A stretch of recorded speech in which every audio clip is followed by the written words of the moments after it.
Hello guys! So for today, share ko sa inyo ang isang cookie recipe ko, ang Panfetti cookies.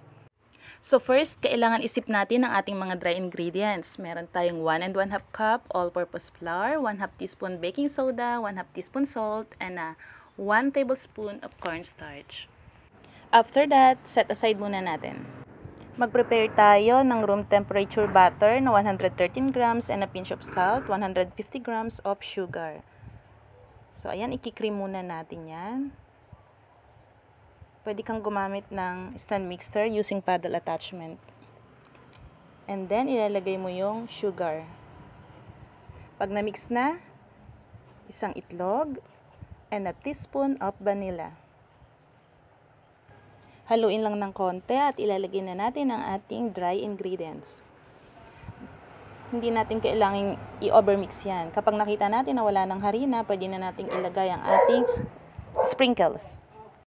1/2 cup lang guys ang inilagay ko. Pwede naman kayong mag-adjust.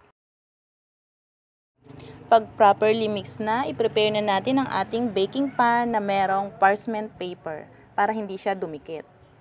At nag-scoop lang ako dyan ng around 40 grams. Depende rin sa inyo ang laki. Pwede nyong mas lakihan pa. At syempre, kapag mas malaki, mas mahaba yung baking time.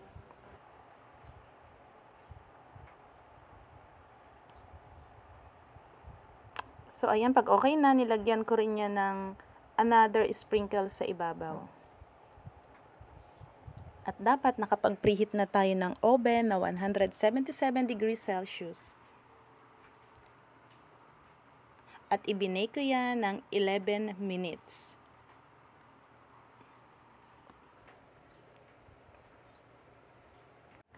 So, pagkalabas ng oven, kailangan muna natin yung palamigin kasi malambot pa yan. So, habang lumalamig, titigas yan.